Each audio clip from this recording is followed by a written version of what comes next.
Contohnya sekarang Liga 1 yang juara ini, ya. Tapi di tengah jalan nanti ada yang lebih signifikan, belum menjelang hari kompetisinya, yang ini dipaksakan untuk jadi juara. Bisa.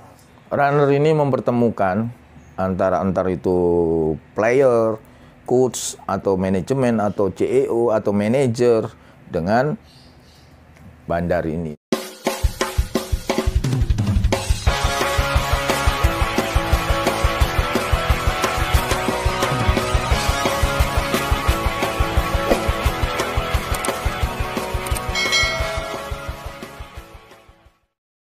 Sampai hari ini saya rasa hampir sama, tapi ada peningkatan sedikit ya.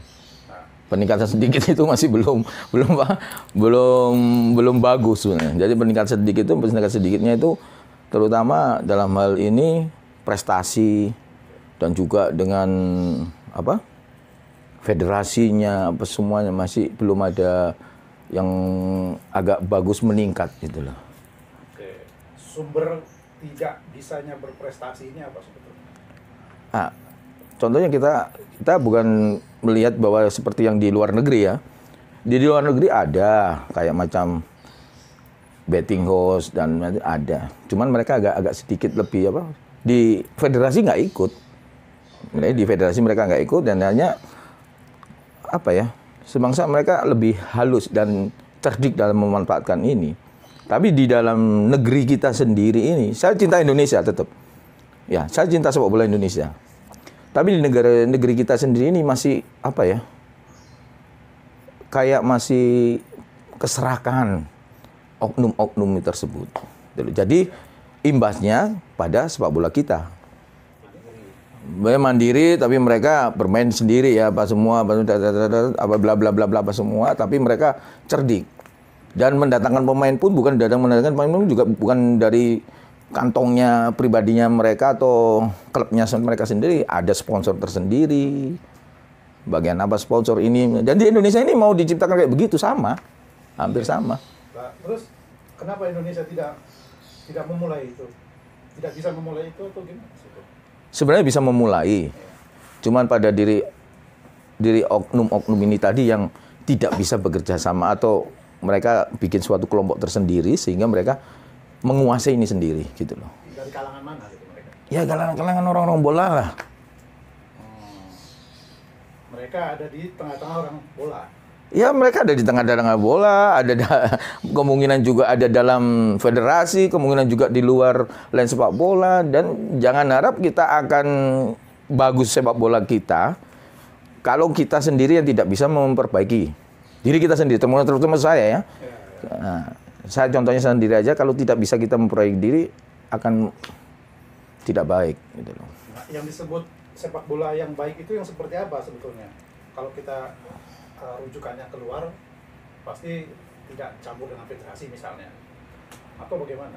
Maksud saya yang tidak campur dengan federasi itu masalah betting house yang sudah masuk. Di luar negeri pun juga ada betting house, ada sama. Itu loh, dan memang sepak bola ini marwah yang paling bagus untuk mereka itu betting house itu tadi, rumah-rumah itu tadi ya kan. Nah, dan kemungkinan saya salah satu teman yang ada di betting house juga berbicara sama saya. Ada si A, si B, si C yang datang, yang kita tawarin datang dan ketemu di salah satu negara atau di Jakarta sendiri yang kita bisa bikin dan ini dan itu. Bikin ini dan itu artinya bisa menentukan ya? Ya menentukan. Nanti dalam suatu pertandingan ini kita bikin ya semacam inilah sepak bola kita kamuflase lah. Sampai hari ini? Sampai hari ini, insya Allah sampai hari ini. Seperti apa sistem atau paling tidak pemetaan secara global sampai ke bawahnya? Sampai ke bawahnya seperti apa? Ini ada dua versi. Di sini ada runner lokal, 3 versi ya, runner lokal sama runner dari negeri seberang atau negeri Cina atau negeri mana, banyak sekarang sudah masuk di Indonesia. Dan yang ketiga adalah betting house sendiri yang datang. gitu loh. Atau datang atau ketemu di mana kita. Pada praktiknya itu mereka ngapain runner ini? Runner ini mempertemukan antara itu player, coach atau manajemen atau CEO atau manajer dengan bandar ini. Tapi yang datang ke Indonesia ini bukan bandar-bandar aslinya, ini runner juga di sini. Bukan seperti tahun yang kemarin yang kita jalankan dulu tuh bukan seperti itu. Yang dulu memang benar-benar big boss-nya yang datang. Yang sekarang ini adalah orang-orang runnernya yang runner kelasnya kelas masih di bawah 2 atau 3 yang datang ke sini. Jadi tetap keputusannya nanti dia akan bypun ke mereka karena big boss-nya mereka masih stay di sana. Itu loh. Prakteknya sekarang ya, praktek sehingga mempengaruhi hasil pertandingan yang tidak kita inginkan misalnya. Oke, contohnya pertandingan ini ada yang gagal, ada yang tidak ya. Kita berbicara yang konkret, yang sudah oke ya, udah ini barang sudah jadi.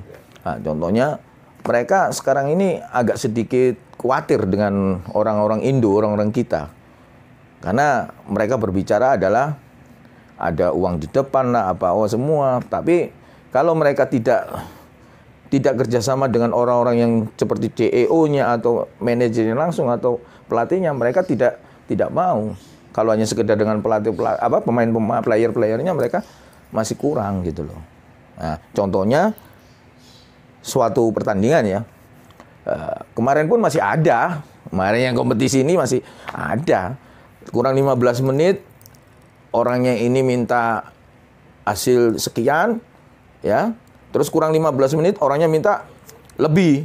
Akhirnya player-player itu nggak mau. Akhirnya fighting juga mereka di situ. Barangkali mereka takut dengan situasi ini. Gitu loh. Tapi kalau disetujui, kalau mereka bilang oke, teknisnya gimana tuh Mas? Kalau dalam 15 menit menuju pertandingan full time. Itu 15 menit sebelum pertandingan atau sebelum pertandingan? Oh. Sebenarnya transaksi itu dilakukan adalah 1 hari atau seminggu atau 2 hari, 3 hari sebelum pertandingan. Nah, tapi yang datang ke sini adalah orang-orang runner yang nomor 2 atau nomor 3-nya. Sini, sehingga ada pertemuan. Tapi Big Boss sana pasti akan menguji orang-orang kita. Player-player yang sekarang ini, runner-runner yang sekarang ini juga gitu loh. Karena apa? Kebanyakan sekarang mereka itu hanya mengambil uangnya aja gitu loh. Akhirnya ada yang jual nama, jual apa semua, tapi belum ketemu kan. Nah, tapi kalau kemarin contoh yang konkret kemarin itu sudah ketemu pemain apa semua dari 8 pemain atau 9 pemain sudah ketemu, tapi begitu menjelang malam harinya sudah oke, sekian hasilnya, babak pertama sekian, babak kedua sekian, tapi nyatanya begitu kurang 15 menit pertandingan, kalau nggak 15 sampai 10 menit kurang pertandingan mereka minta tambah gol. Akhirnya kelompok pemain ini, player-player ini nggak mau. Mas, setiap menjelang kompetisi dan setiap kali kompetisi sudah bergulir, kita pernah mendengar istilah order. Tim ini harus juara. Terus yang liga di bawahnya harus naik ke liga berikutnya katanya. Bagaimana nih? Oh, memang itu ada, Bang. Ya udah, itu memang ada. Dari segi sebelum kompetisi pun ya, kita dari Liga 3, Liga 2, Liga 1 itu pasti ada gitu loh. Nah, tapi kalau kita berbicara ini namanya aja kita kentut ya, siapa yang ini ya tetap, tapi kita sebagai pelaku bola yang lama insya Allah kita lebih paham gitu loh. Contohnya sekarang Liga 1 yang juara ini ya. Tapi di tengah jalan nanti ada yang lebih sedemikian, belum menjelang hari kompetisinya, yang ini dipaksakan untuk jadi juara. Bisa. Liga 2 juga gitu. Liga 3 siapa yang naik nanti? Liga 2 siapa yang naik nanti? Ini sudah ada. Gitu loh. Jadi kekuatannya finansial ya? Ya, jelas finansial. Dan finansial ini didukung oleh orang-orang dari seberang. Orang dari seberang atau dari Cina. Itu bayar di depan? Bisa di depan. Dan kondisi tim seandainya memang benar-benar membutuhkan uang, mereka mau menggelontorkan. Dan jangan salah, oknum federasi ada yang bermain juga dalam ini, mengontrol mereka. Karena mereka ada yang setuju sama mereka. Mengontrol runner di luar. Iya, bukan runner, betting host-nya itu langsung, betting host. Bosnya Big boss-nya yang punya betting host. Iya, iya. ke oknum di Oknum federasi. Gitu loh. Ya, artinya kita pernah mendengar pelaku-pelaku orang-orang yang bermain di ranah ini gitu kan, nama-nama si A, si B, si C, si D gitu kan. Bahkan juga ada yang duduk di federasi gitu kan. Bagaimana Mas mau menjelaskan ini gitu? Nama-nama yang tidak asing lagi. Wah, nama-nama yang tidak asing lagi sekarang ini dia pelaku juga, sekarang duduk di federasi.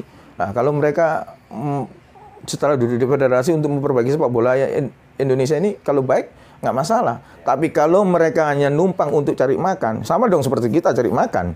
Ya, tapi kita ini yang seperti gorong-gorong ini kita dibunuh sama mereka. Akhirnya mereka yang berkuasa. Jelas sekarang masih ada itu loh. Tapi bisa jelas ya ada indikasi bahwa orang-orang yang duduk di federasi juga ikut bermain di. Sepengetahuan saya ada. Karena mereka akan bersambungan dengan orang-orang yang punya betting house langsung. Jadi big boss-nya. Pernah ketemu saya juga sama beliau dari betting house di, ya nggak sebutnya saya, pokoknya di Asia, di ASEAN dan Asia ya. Tapi mereka sudah tembusannya juga di Cina. Betting house itu mengetahui bahwa menurunkan orang keduanya dia. Jadi adiknya big boss ini yang turun ke sini. Ada salah satu ketemu kita di J Warrior pada waktu itu, Jakarta. Apakah benar mereka itu akan mendekati klub-klub yang diasumsikan ada uangnya di sana? Bisa tidak. Nah, terutama mereka akan mendekati klub ini yang memang finansial untuk juara, bisa. Nah, mereka akan gelontorkan juga dana dari mereka.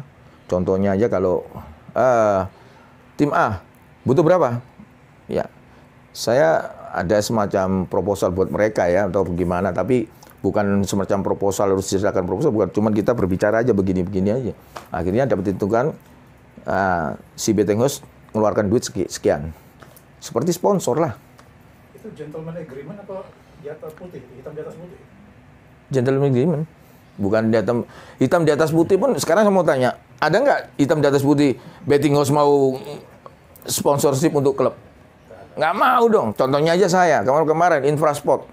Ya, saya buka sendiri Infrasport. Orang Malaysia berbicara dengan saya, ayo kita ini. Tapi dia nggak mau akan menggunakan hitam di atas putih. Akhirnya ditakluklah BS Infrasport. Itu kita bermain di Liga kemarin, itu tahun yang dulu tuh Liga 3 dulu. Sampai ke Liga 3 masuk juga ya? Masuk. Dan harus diwaspadai sekarang. Liga 3 banyak market yang sudah masuk di sini. Jauh-jauh hari ini, sekarang ini, sudah banyak yang mau masuk untuk sponsor. Nah, kondisi itu baik nggak buat sepak bola? Nggak bagus. Tidak bagus. Sekelas level Liga 3 adalah amatir. Pembinaan. Tapi kategori kita, sikapnya kita sudah berbicara masalah finansial di sini. Nah, ini federasi, saya harap federasi kita ini harus benar-benar kalau memang waktunya kita bikin baik sepak bola Indonesia baik, ya baik. Kalau enggak, ya enggak lah. Bagaimana, ada cara nggak untuk membentengi ini semua gitu, Mas Ombak? Sebenarnya kalau untuk cara membentengi ini agak sulit ya. Karena itu melalui dari individu kita masing-masing. Karena kita sudah keasikan main ini, berlanjut-lanjut terus, enak. Akhirnya kita, ya kan? Kalau sebut angka, kira-kira berapa sih perputaran uang untuk permainan ini gitu loh, di Indonesia? Maksudnya untuk satu tim atau untuk one match? Satu kompetisi gitu ya? Ya, satu tim juga bisa secara seluruh. Kalau satu tim ya, kalau Liga 1 tuh bisa mencapai ratusan juta sekarang ya. Bisa hampir lebih lah. Itu ratusan, itu hampir lebih mendekati ke M ya. Nah, itu loh. Tapi kalau untuk kondisian pertama tim, jelas mereka akan menggontorkan uang miliaran juga. Ya, mereka sultan lah, para sultan. pola itu bisa masuk ke mereka juga ya? Lebih bisa. Oh, lebih. Sekarang saya mau tanya, siapa yang mau ngeluarin uang buat untuk sepak bola? Kita ini, pengusaha kita aja banyak di sini. Orang-orang kaya di Indonesia ini banyak. Tapi maukah nggak untuk mengeluarkan sepak bola untuk kita? Karena apa? Mereka tahu sepak bola kita ini masih kacau balau. Gitu loh. Dan mereka pasti akan mengeluarkan uang, itu pasti akan, yang duduk di federasi adalah orang-orangnya dia, mereka juga yang punya uang kan? Nggak mungkin orang-orang itu yang akan duduk di federasi. Jadi salah satu cara mencabut itu dari federasi, orang-orang seperti ini. Ya, kita berbicara ini, kalau mencabut mereka kan jelas ada kongres lagi kan? Kapan kita maunya baik sepak bola ini? Ya kita kembalikan lagi pada dirinya masing-masing yang bapak-bapak yang ada duduk di federasi ini untuk bagaimana menangani dan menanggulangi masalah sepak bola kita ini yang Terutama voter juga. Nah, voter ya, voter juga terutama voter. Karena voter baik melalui di kelas bawah, di klaster bawah ya, di ASKAP, ASKOT dan semuanya. Kan ini berdampaknya juga federasi kita ini hanya mementingkan voter berapa, kita satu suara ini dapat berapa. Ini yang perlu harus kita tanggulangin dulu.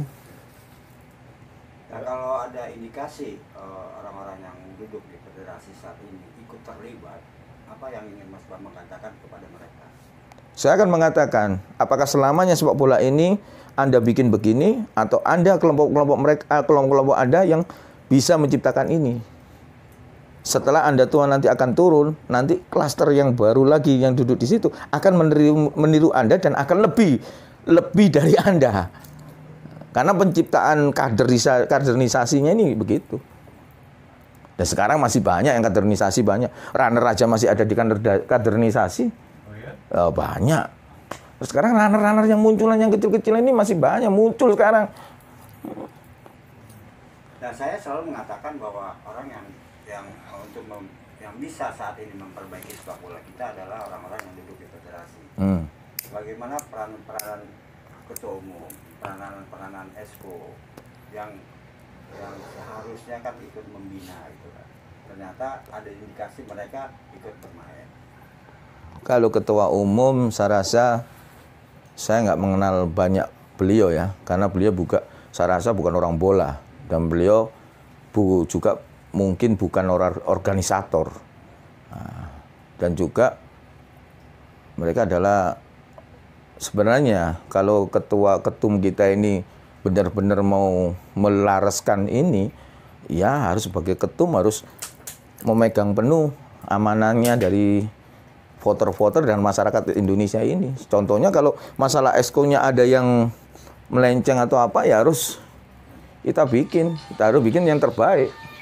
Bukan kasus, artinya skema ini belum pernah terungkap ya, atau diungkap? Skema ini sebenarnya sudah terungkap berapa kali yang pernah saya bicarakan 2017 ya, 2018. Volumenya nggak ada. Yang sebatas ya itu tadi. Ya pengenalan ke publik aja, sehingga saya sebagai seorang yang memang benar-benar cinta bola dan pelaku sepak bola dan pembina dan juga penyokong dana untuk sepak bola ini akhirnya dikambing hitamkan. Seperti saya ini dikambing hitamkan. Terus menurut Mas Bambang ada nggak di Indonesia ini big boss-nya, big boss untuk judi? Ada. Dan ada ya orang, ya kita bisa bicara ini orang kita, juga orang dia kerjasama dengan orang luar bisa. Tapi big boss-nya di Indonesia ada saya bicara ada. Malah sekitar berapa orang tuh? Menurut Mas Bambang kira-kira lebih dari 2 lah. Lebih dari 2 ya. Jadi mereka ini contohnya mereka itu beli klub ya. Terus istilahnya beli klub, terus ada betting house datang, dia tawar ini. Oke, jalan. Nah, ini ceritanya bener, yang cerita fakta yang punya betting house ngomong sama saya persis. Dan itu bukan tahun kemarin, bukan tahun kemarin. Setelah pandemi berkurang, dia telepon ketemu sama kita di mana, suatu tempat di sebuah desa, kita ketemu akhirnya. Baru banget itu. Gitu loh. Jadi kalau kita pull up-nya untuk berbicara bahwa sekarang sepak bolanya ini termasuk sudah bagus dengan adanya kemenangan kemarin lawan Taiwan. Saya rasa belum lawannya lawan Taiwan. Yang kita yang maksudkan tadi seperti ada masukan dari kalau kita juara bisa juara Asia, ASEAN atau Asia, ini baru dikatakan bahwa rating kita bisa naik. Kalau hanya sekedar masih lawan Taiwan kita sudah disanjung-sanjung, kasihan pemain. Saya bukan merasa pemain kasihan. Sangat berat. Sangat berat. Kalau orang kalau kanker Kronis. Kanker yang udah stadiumnya 4 dan atau 5. 3, iya. Nah ini kan Mas BS kan udah ngomong sejak beberapa tahun lalu, hari ini nggak berubah. Ya ini sampai kapan lagi? Situasi enggak. Saya rasa situasi ini karena apa? Mereka sudah sepak bola adalah mata pencarian. Oke. Sama, saya bukan orang bersih, saya bukan orang suci. Tapi inilah sepak bola. Tapi sepak bola kita ini sudah apa ya? Kalau ya katanya Abang Dain tadi kronisnya kankernya sudah kanker stadium 4. Kemungkinan udah stadium 4B lah. Gitu loh. Jadi cara satunya yaitu kita kemo bareng-bareng. Ya. Kita kemo bareng-bareng bagaimana caranya? Ya ini jelas pimpinan negara kita yang harus turun tangan langsung. Tapi sepak bola di luar apa pimpinan negara ikut turun tangan? Tidak, sebenarnya sepak bola adalah negara dalam negara sebenarnya. Karena ada statuta sendiri, tapi kita ini kan masih ada pimpinan negara kita yang memang benar-benar karena kita ini masih belum bisa untuk berdiri sendiri sepak bola ini. Jadi situasi seperti ini sebetulnya siapa yang paling bisa merubah? Ya, kita yang bisa merubah adalah presiden kita tercinta, Bapak Insinyur Jokowi Widodo, alias Pak Jokowi, Joko Widodo atau Jokowi, ya. Ya. Saya respect banget sama beliau. Mulai tahun 2015, 2018 kita bongkar. Tapi itu kekurangannya kita ini bagaimana kita memotong mangkas benar-benar. Kalau macam kanker tadi kita kemo bareng-bareng aja bagaimana? Menurut Mas Bambang, kalau misalnya seorang kepala negara ikut berperan aktif memberantas itu, kira-kira penyakit ini bisa terobati? Insya Allah bisa terobati biarpun tidak sepenuhnya ya.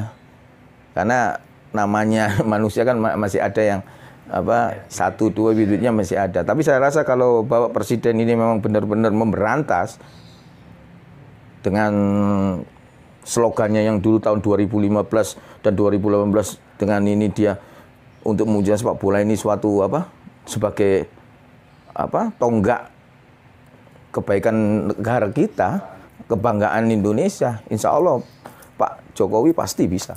Momentumnya kira-kira kapan Mas Bambang itu? Apakah tunggu tahun depan, apakah tunggu tahun 2000 atau bulan depan? Momentumnya ya saat-saat sekarang ini. Kan ini ada res berapa hari ini. Dan juga jangan dikatakan bahwa sekarang ini sepak bola kita ini bersih. Belum. Saya berbicara belum.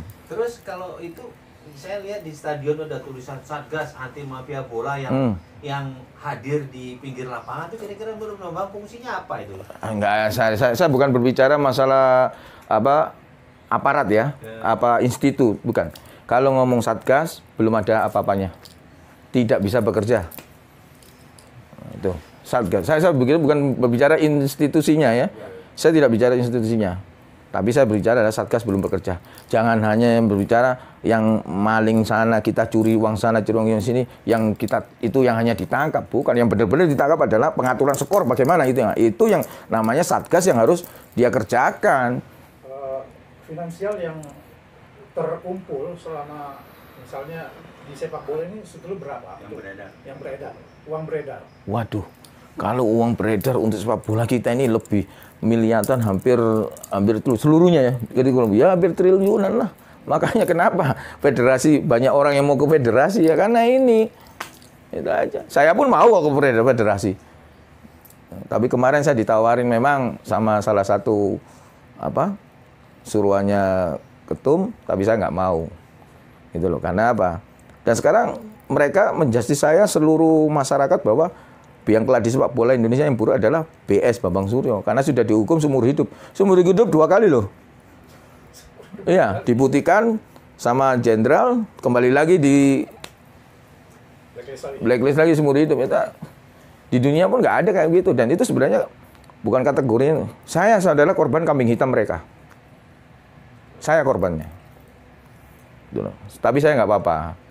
Gitu loh. Tapi masih cinta sepak bola.